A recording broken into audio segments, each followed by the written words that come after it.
Esse é o segundo vídeo da série do equipamento que mede a resistência série equivalente de capacitores eletrolíticos, muito usado para se saber o estado que se encontra os capacitores eletrolíticos no estágio de saída de fontes chaveadas. As diretivas que eu segui nesse projeto foram 3. Basicamente, tem que ter um baixo consumo para poder ser alimentado por baterias de 9 volts. E também pode ser alimentado por fonte de alimentação existente em bancada de eletrônica. A parte de saída, o mostrador, é um galvanômetro, mas não é daqueles galvanômetros especiais de 50 ou 100 microamperes. É um galvanômetro até 1 miliampere, são bem mais baratos e fáceis de encontrar, tá? Esse galvanômetro também ele pode ser substituído pela entrada de um microcontrolador com um mostrador a cristal líquido. Bom, tanto faz. Você pode retirar o galvanômetro e botar a entrada de um microcontrolador com cristal líquido. Ok? Muito bem. Antes de entrar propriamente no circuito da resistência série equivalente, é mais fácil se nós pudermos visualizar o diagrama em blocos dele, para depois entrar no circuito propriamente dito. Tá? Bom, primeiramente, eu usei um circuito integrado comum, o LM324, que possui 4 operacionais dentro dele. Eu estou usando 3, sobrou 1, tá bom? Para poder medir a resistência série equivalente de um eletrolítico, eu vou precisar de uma tensão muito pequena aqui. E essa tensão tem que ser AC. Por quê?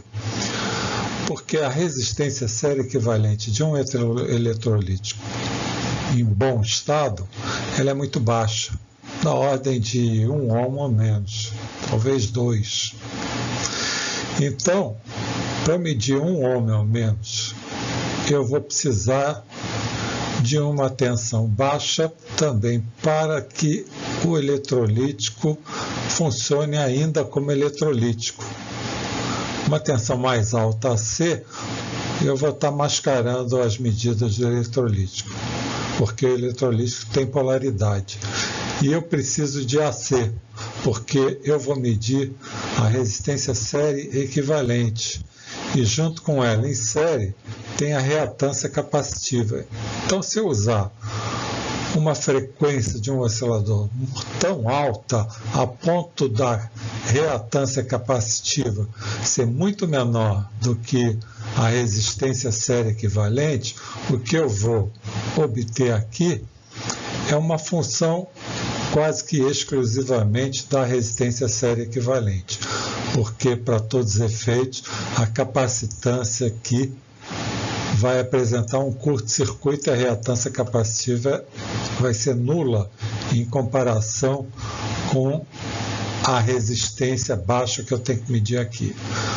Bom, por tudo isso, esse oscilador ele foi escolhido para funcionar em 100 kHz e a tensão em cima dele vai ficar entre 50 e 100 milivolts pico a pico. Essa tensão não vai influenciar na polaridade desse eletrolítico, tá? Bom, aqui tem um circuito divisor de tensão. Essa resistência aqui é baixa comparável com essa, aproximadamente o mesmo valor, tá? Essa resistência aqui é um potenciômetro de um valor tão alto que não vai pesar nessa tensão aqui. Aqui pode ter cerca de 2 ohms, aqui pode ser 10.000 ohms. Então, não vai passar quase corrente, a maior parte da corrente vai passar por aqui.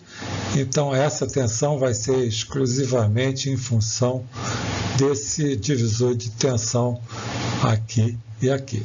Bom, mas aqui eu vou ter uma tensão AC até 100 mV, pico a pico. Então eu vou precisar amplificar ela a ponto de poder obter alguma medição com ela. Para isso, o estágio seguinte, eu usei um amplificador com um transistor.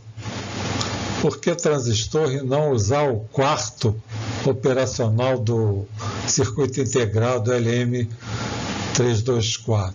É muito simples. Como essa frequência está em 100 kHz, um operacional normalmente em 100 kHz ele tem um ganho de apenas 10, isso em loop aberto.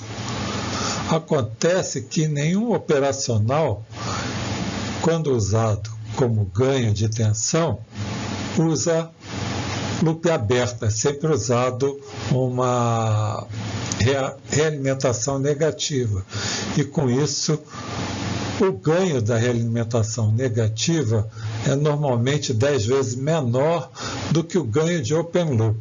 Então, se em 100 kHz eu tenho até 10 de ganho de open loop, com realimentação negativa para o circuito ficar estável, eu teria que ter um ganho de aproximadamente 1. Então, por isso que eu não usei um operacional aqui e usei transistor. Porque com o transistor aqui, eu posso obter um ganho de 38 para a corrente alternada e um ganho bem menor para corrente contínua. E o que me importa é a corrente alternada. Então aqui eu já dou um ganho de 38.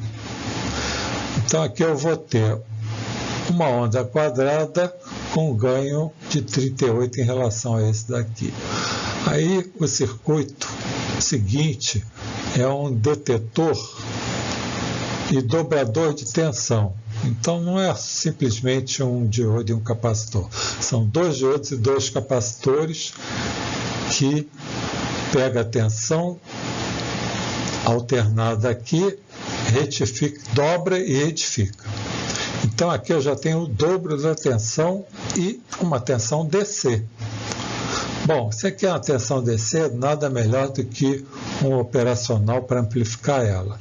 Então essa tensão DC é amplificada ao ponto de eu escolher o valor que eu quero botar aqui para sensibilizar o meu galvanômetro, tá? E com isso eu posso usar um galvanômetro de menor custo e mais fácil de se encontrar e presente na maioria dos equipamentos que possuem galvanômetro. Esse galvanômetro aqui ele pode ser até de 1 mA para obter a máxima excursão da agulha dele. Tá? Normalmente nos projetos que se encontra na internet, esse galvanômetro precisa ser de até 50 ou mesmo 100 microamperes. Então esse daqui pode ser 10 vezes menos sensível, que vai funcionar do mesmo jeito. Outro detalhe é que até esse ponto daqui, eu simplesmente fiz um processamento do sinal. O que eu fiz? Eu obtive uma tensão DC, que é a função da pequena tensão AC aqui. Então, se eu quiser usar um microcontrolador nesse diagrama em blocos, eu simplesmente substituiria esse galvanômetro, porque aqui eu já poderia entrar com uma tensão entre 0 e 5, produzida por aqui, e a partir daqui entrar num microcontrolador em que o mostrador poderia ser um display de LCD. Então eu teria um valor numérico no LCD. O que eu quero dizer é que, independentemente de ser galvanômetro ou microcontrolador, é imperativa a existência desse circuito daqui. Esse circuito se chama condicionador do sinal. Ok? Bom, Como eu usei um operacional aqui, e eu estava usando o LM324, sobraram 3. Então eu aproveitei 2 deles aqui. Eu estou monitorando a tensão da bateria. Como? Bom, primeiramente eu faço um LED ficar aceso quando liga o circuito. Aí aqui, através de um comparador por histerese, quando a tensão da bateria vai caindo até cerca de 7,1 volts, quando ela chega em 7,1 volts, aqui eu libero esse oscilador e o LED passa de completamente aceso para piscando, informando que é hora de trocar a bateria, tá? À medida que a tensão da bateria vai subindo, quando chegar a cerca de 8 volts, eu bloqueio esse oscilador, mas ele fica bloqueado alimentando o LED. Então, quando a bateria está com tensão boa, o LED fica aceso. Quando a bateria está com tensão limite inferior, que precisa ser trocada, o LED pisca. E eu tenho a informação que preciso trocar a bateria, tá? Fora isso, também esse circuito pode ser alimentado por uma fonte de alimentação de bancada, tá? Outro detalhe também é que sobrou um quarto operacional dentro do circuito integrado.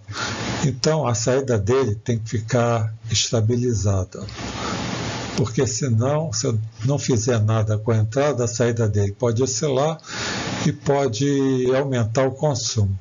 Em função disso, eu forço a entrada dele com tensões tais que a saída fique estável no valor fixo e de baixo consumo. Okay? Vamos passar agora para detalhes do circuito.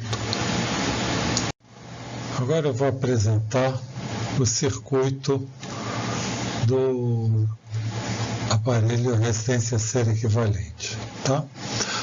Para melhor visualizar, eu peço que vocês deem duplo clique na imagem do vídeo para que ele ocupe a tela inteira do computador.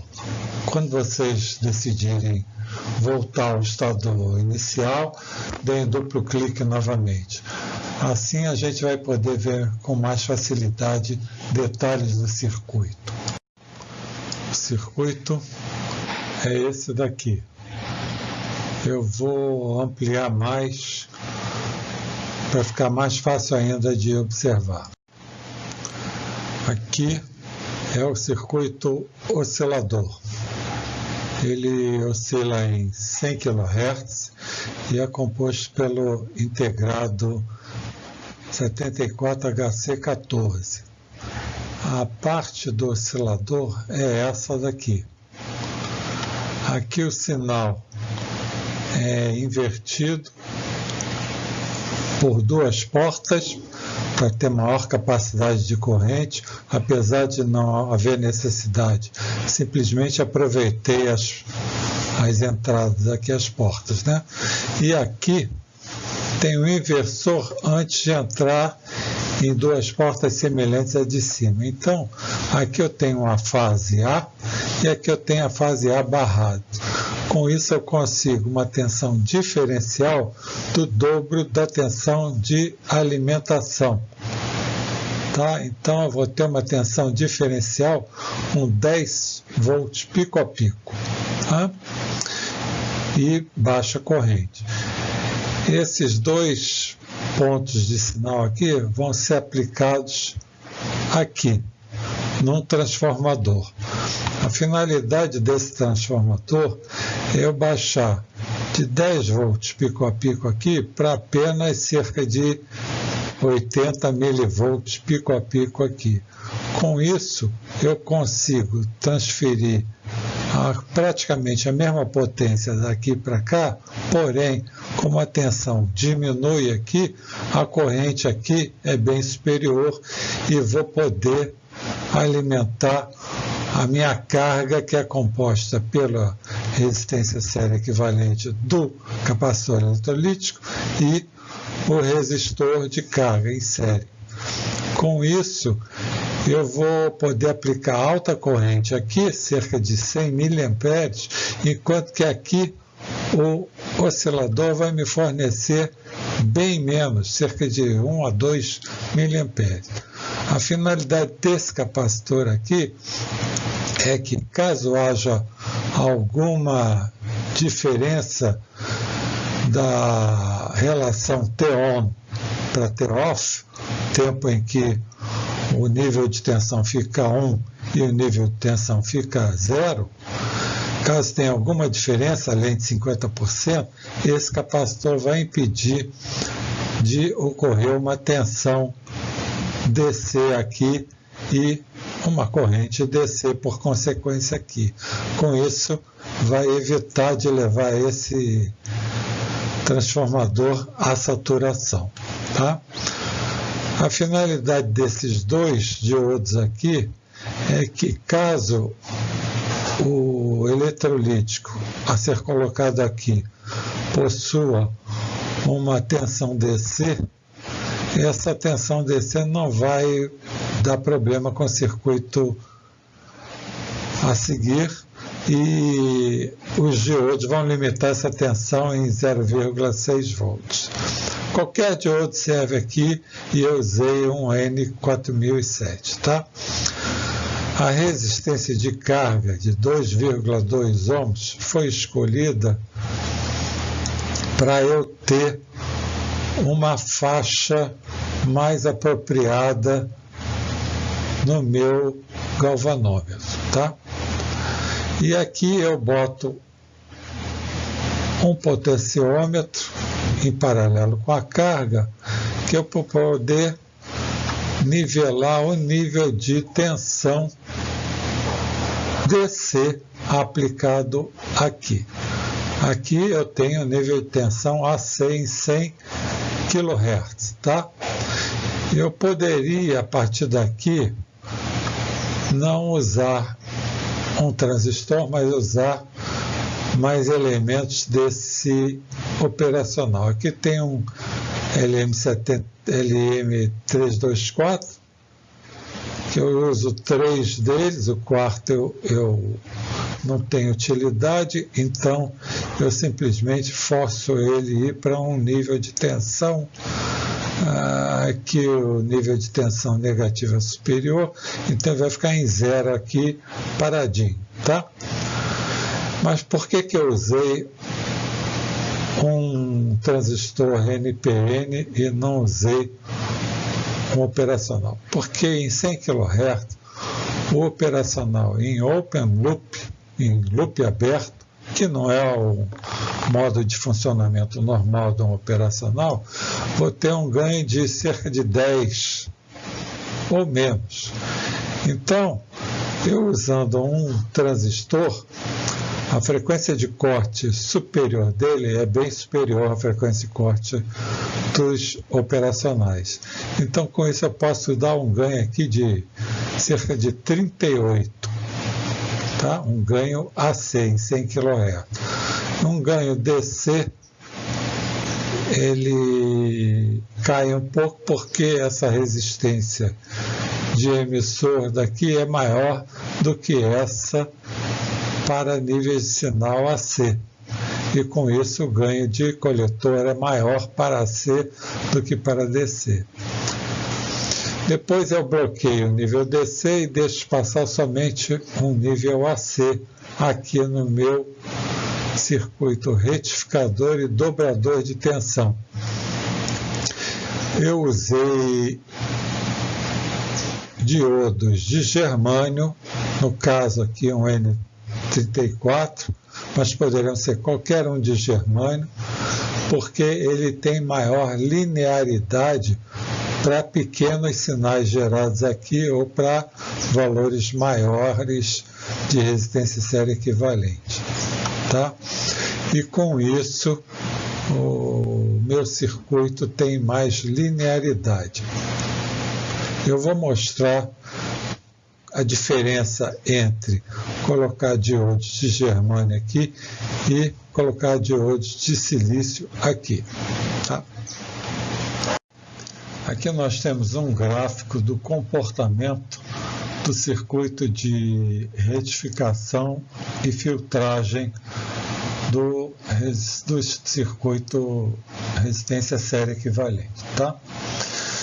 Nós temos duas curvas aqui, uma feita com diodo de silício para pequenos sinais, um N4148, e outra com diodo de germânio, no caso aqui um N34, tá?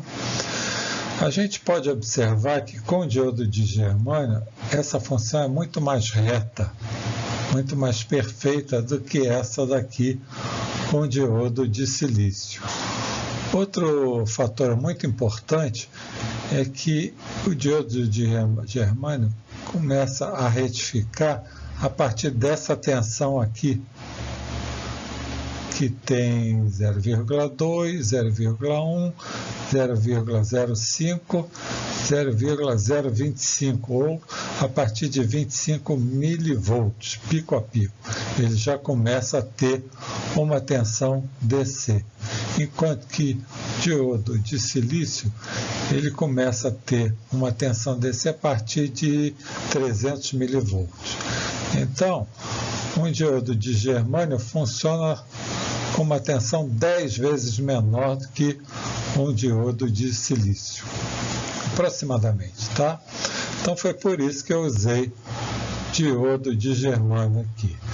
Então, para tensão pico a pico de 100 kHz aplicada aqui, eu tenho tensão retificada aqui, ok? Muito bem. Bom, então aqui nesse ponto eu tenho um nível DC entre 0 e 2,7 volts, que é a função dessa resistência série equivalente. Eu botei aqui mais um operacional com ganho de 1,5 aproximadamente, até 2,5. A finalidade dele é aumentar essa tensão DC para eu poder usar um galvanômetro aqui de menor qualidade, mais fácil de se encontrar. Então esse galvanômetro pode ser de até 1 mA para deflexão máxima, talvez até um pouco mais. Esse resistor tem a finalidade de aumentar ainda mais a deflexão desse galvanômetro caso ele seja menos sensível. Então, como é que eu faço a calibração desse equipamento? Eu venho aqui na minha resistência série equivalente e dou um curto-circuito. Então, a máxima tensão aqui vai aparecer aqui. Eu pego esse potenciômetro e vou medindo nele até que a agulha do galvanômetro coincida com 0. Tá? Se não chegar no 0, faltar, aí eu diminuo um pouco esse resistor.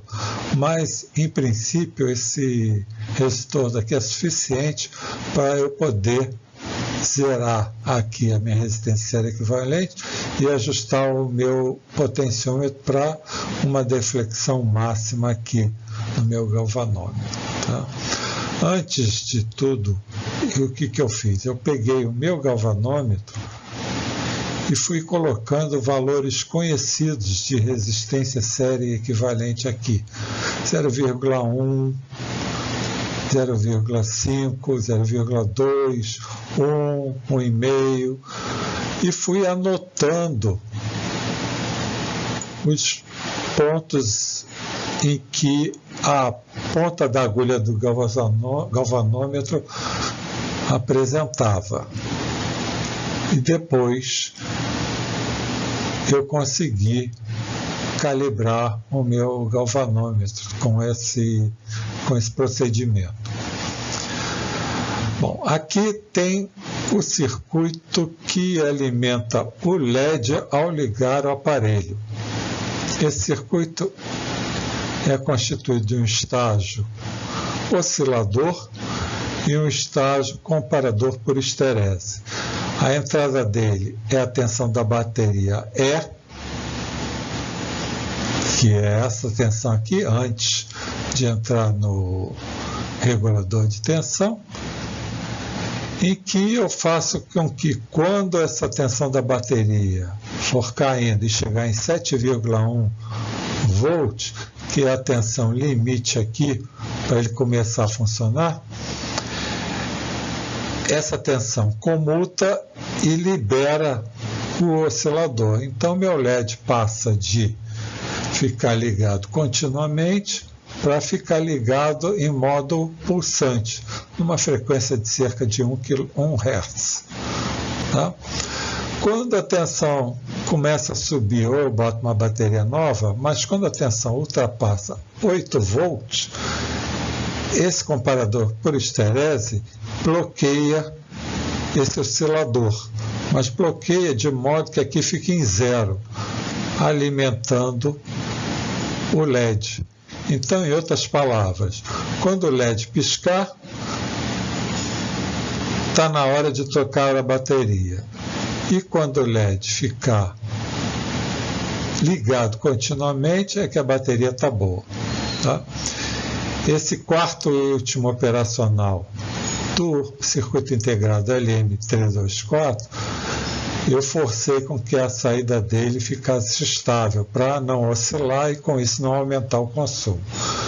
A entrada aqui negativa está superior à entrada positiva, então a saída desse estágio aqui vai ficar em zero e estabilizado. Com isso, o meu consumo fica menor ainda do que se aqui ficasse aberto e ele oscilasse. Bom, quanto ao consumo, com a tensão de alimentação entre 9 e 7,5 volts, o consumo são 7 miliamperes aproximadamente. Aí quando chega em 7 volts, o LED começa a piscar e a bateria tem que ser trocada. Ok? Um outro detalhe é que desses 7 miliamperes aqui, cerca de 3 miliamperes são consumidos exclusivamente pelo regulador. Então, esse meu circuito todo aqui, sem contar com o regulador, ele estava consumindo cerca de 4 miliamperes. 4 a 7 miliamperes. 4 miliamperes, tá? 4 e 3, 7. Esse aqui consome 3, esse aqui consome 4. Então, eu consegui obter um consumo muito baixo para o meu circuito e a vida da bateria dura bastante. Ok? Eu espero que vocês considerem que o meu microfone deu problema e que em momentos de silêncio entre as falas o ruído aumenta, tá? Eu vou trocar e no próximo vídeo já devo consertar isso aqui, tá? Muito obrigado e até um próximo vídeo.